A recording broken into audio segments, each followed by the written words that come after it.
Olá, pessoal, sejam muito bem-vindos novamente ao nosso Papo Sem Fronteiras. Eu e a Kátia Zen aqui do Mundo Cripto Feminino. Temos esse nosso bate-papo chamado Borderless. E hoje nós vamos falar sobre a guerra na Rússia e como os governos controlam a nossa liberdade e eles fazem o nosso controle financeiro também. Tudo bem, Kátia? Tudo bom, Alberto? Vamos lá então para mais um vídeo aqui no canal. Então, Kátia, na quarta-feira a gente teve o anúncio da Rússia, né? Uma série de ameaças com relação à guerra, inclusive escalando para armas mais poderosas, e uma mobilização dos cidadãos para lutar a favor da Rússia de uma forma muito agressiva. Eles já chamaram mais de 300 mil pessoas, 300 mil homens da reserva para lutar pela Rússia, e também anunciou algumas mortes ali. Então, isso aí chamou cidadãos comuns, cidadãos que não querem, não tem nada a ver com a guerra, não querem a guerra, não necessariamente querem a guerra, não defendem a guerra, para, de forma obrigatória, lutar em favor da Rússia. Sim, sem dúvida.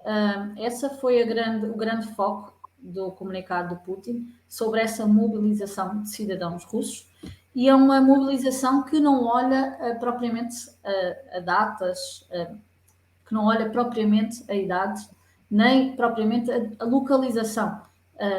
Estão a mobilizar homens dos 18 anos aos 65, com preparação militar, para começar, e estão a mobilizar de todo o território russo, portanto, não só das cidades próximas ali da Ucrânia.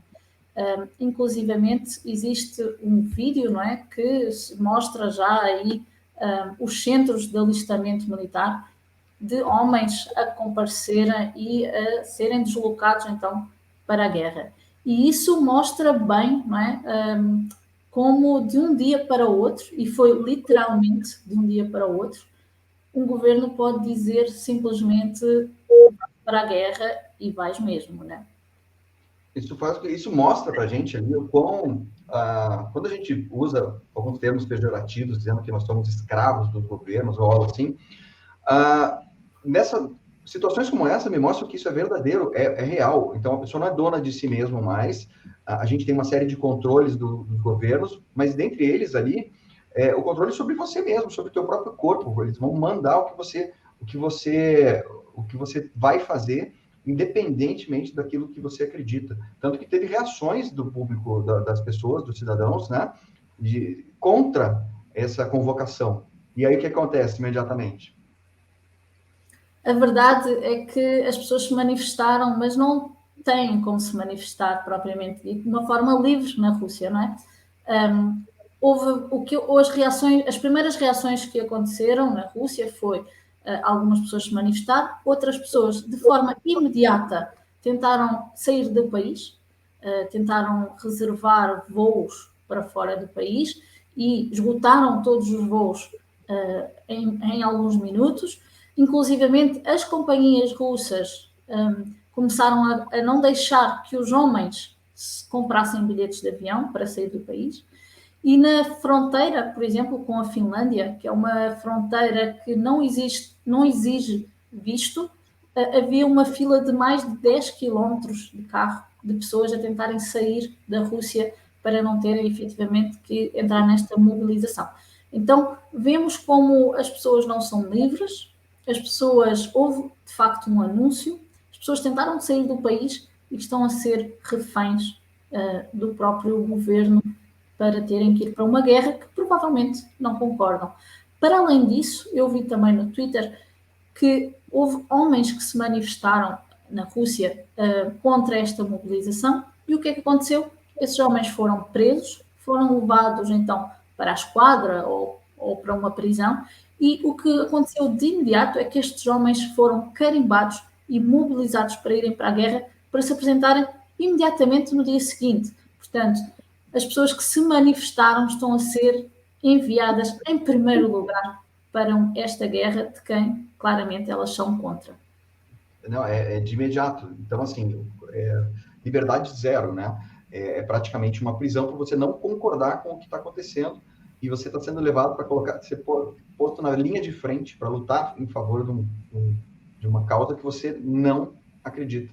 E às vezes as pessoas se manifestaram para proteger a própria família e agora estão nessa. Então, os homens não podem sair do país, não podem viajar. Ali a gente vê que as passagens de avião para qualquer outro lugar, além de ser proibido homens entre 18 e 65 anos de viajar, ou seja, estão presos lá dentro da Rússia, não tem mais passagem nem para as mulheres e crianças viajarem. Ou seja, está todo mundo preso lá dentro. Então, espera-se que a coisa não escale mais, mas o caminho está bem complicado. Sem dúvida. E esta prisão dentro do próprio país não é exclusivo da Rússia. A própria Ucrânia, desde o início da guerra, permitiu que as mulheres e as crianças saíssem do seu território e os homens não. Os homens tinham que ficar no país para defender o território. Então, não é exclusivo da Rússia. Neste conflito está a acontecer isso exatamente dos dois lados. E esta questão deste discurso do Putin não afeta apenas os cidadãos, mas afeta um pouco todo o mundo, porque o discurso de Putin, esta elevação de conflito, de tensão entre a Rússia e a Ucrânia, também está a afetar o resto do mundo, porque saiu aqui que os preços do milho e do trigo aumentaram imediatamente após o discurso, e isso traz más notícias para todo o país, e isso traz más notícias para todo o mundo, uma vez que o aumento destes cereais aumenta o preço da ração e aumenta, consequentemente, o preço da carne. Portanto, o preço da carne já aumentou 17% desde o início da guerra e vai aumentar ainda mais. Então, não é só os cidadãos russos que são prejudicados, mas acaba por ser todo o mundo a ser prejudicado ainda mais por este conflito. Sim. Fora disso que a gente está falando, né, de todas essas consequências, tem toda aquela coisa de controle financeiro. Então, quem possui bens, quem possui dinheiro, está sendo confiscado em prol da guerra, né, em prol dessa causa da guerra pelo país. Então, as pessoas quem tem posse, seja ela qual for, acaba perdendo tudo por ter que sair, tentando fugir do país. Imagina você largar tudo para trás. E mesmo quem tem dinheiro em bancos, também já não tem dinheiro, não tem mais acesso. Então, aí que está um dos grandes pontos nossos que a gente defende tanto aqui com relação ao Bitcoin, que é você ter a liberdade de transitar pelo mundo e levar todo o teu capital, ou levar teu dinheiro, né, seus bens financeiros para qualquer lugar do mundo de forma segura, né, que é impossível de confiscar. Isso não está acontecendo só na Rússia e Ucrânia, conforme a gente falou, né, esse problema de acesso aos bancos, acesso ao dinheiro, né, Kátia? Não é uma coisa só de lá. Líbano também é um problema grave. Infelizmente, estes conflitos, tudo o que é conflito acaba por interferir com dinheiro, e quando existe um conflito, a primeira coisa que acontece é os bancos fecharem e limitarem o acesso ao dinheiro. Foi o que aconteceu no Líbano. O Líbano vem de uma crise grave desde 2019, em que, a partir desse momento, os bancos limitaram o acesso ao dinheiro das pessoas. O que aconteceu de diferente de há uma semana para cá foi que as pessoas, desesperadas por não terem acesso ao seu dinheiro, foi que as pessoas começaram a assaltar bancos. Sim, pessoas comuns começaram a assaltar bancos para conseguirem ter acesso ao seu próprio dinheiro. Não dá nem para assalto, né? É uma tentativa de recuperar aquilo que é seu. Não é assaltar dinheiro do banco de outro, é o seu próprio dinheiro. Estão querendo ter acesso ao próprio dinheiro, é desespero, né? Sim, sem dúvida. E houve vários assaltos, não foi um evento isolado, foram vários, por vários bancos ao longo do país. Então, as pessoas comuns começaram a se desesperar por não terem esse acesso e começaram então a fazer assaltos aos bancos para terem acesso ao seu dinheiro. E o que é que isso aconteceu? O governo também a tentar conter estes assaltos e a tentar conter que as pessoas tivessem acesso ao seu dinheiro e ao dinheiro que o governo estava ali a controlar, o governo decidiu que os bancos iriam fechar durante 3 dias.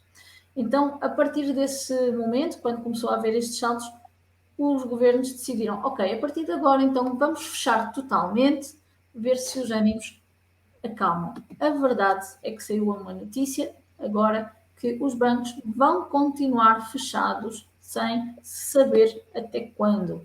Ou seja, se antigamente havia alguma limitação para acesso ao dinheiro, agora existe uma limitação total. Está tudo fechado. inclusivamente, segundo esta notícia, não só o acesso ao dinheiro, aos serviços bancários dentro dos balcões, como também os saques, né, as retiradas de dinheiro através de ATMs, de caixas. Então, para além de que serviços nas aplicações de online banking, portanto, até essas estarão fechadas. A partir de agora, as pessoas não fazem nada com os seus dinheiros. Olha, e por que isso acontece? Porque o dinheiro que os bancos têm em balanço não é o que existe em circulação. É simplesmente isso. As pessoas não têm o dinheiro delas lá. Você não tem no banco o teu dinheiro separadinho lá, né? O teu dinheiro está ele tem a reserva fracionária, no qual você tem lá um crédito, e você não tem esse dinheiro. O banco não tem o dinheiro dos correntistas. É uma ilusão. E isso que a gente, através desse contato com o Bitcoin, a gente acaba aprendendo de que a importância de você ter a custódia do teu próprio dinheiro e não deixar para terceiros. Né? É impressionante como estamos a viver momentos de perca de privacidade, de segurança e de acesso à nossa própria vida, ao nosso próprio dinheiro. E este momento eu acho que vai ficar aí gravado para a história, como nós também termos uma ferramenta neste momento, um dinheiro que nós podemos ter acesso e transitar, como tu falaste há pouco, transitar ao redor do mundo com o nosso próprio dinheiro. Então, de facto, o Bitcoin aqui a ser, mais uma vez, a mostrar o seu valor, a sua importância no meio de tanto conflito e de tanta confusão que estamos a viver aí a nível mundial. São tempos sombrios, estranhos, a insegurança está no ar. Eu acho que, mais do que nunca, a gente tem que separar pelo menos uma parte do patrimônio, uma pequena parte, numa moeda que tem possibilidade de passar por cima de tudo isso. Eu acredito que seja a única saída do mundo hoje. Então, fica aqui mais uma vez o convite para as pessoas conhecerem sobre o assunto, conhecerem sobre Bitcoin, entenderem, e para a gente entender o que está acontecendo, a importância dele. Essas notícias estão aí para nos abrir os olhos. Então, fica o convite para as pessoas conhecerem mais, aprenderem sobre e, se for o caso, se acharem que faz sentido, começar a ter guardado em sua própria posse um pouquinho, alguns satoshis, algumas frações, ou seja lá o que for possível, para tentar, além de guardar seu próprio capital, também não ajudar e não jogar de acordo com as regras dos governos que são subsidiados. Eles usam o dinheiro que eles imprimem para esse tipo de coisa, para esse tipo de guerra e para esse tipo de gasto, que é contra o desejo dos cidadãos normais, né, e comuns e de bem. Então, essa é uma das formas da gente também ajudar a desfinanciar, a não participar desse tipo de atitude. Sem dúvida que essa é a mensagem que nós queremos trazer, que é os governos podem mandar em nós, no nosso dinheiro, na nossa vida, ao bem daquilo que eles quiserem. Então, Bitcoin está aí para nos ajudar, tal como tu acabaste de dizer. Esta era a mensagem de hoje, a mensagem deste vídeo, deixar refletir e deixar aí o conselho para as pessoas estudarem sobre Bitcoin. E salientar mais uma vez que não acontece só aos outros. De um dia para o outro pode acontecer connosco também. Portanto, estudem e vejam se faz sentido ter um pouco de Bitcoin na carteira. Por hoje é tudo. Quero-vos pedir que se inscrevam no canal, deixem aqui o gosto neste vídeo e encontramos no próximo vídeo. Obrigada, Alberto. Obrigado, Kátia. Tchau.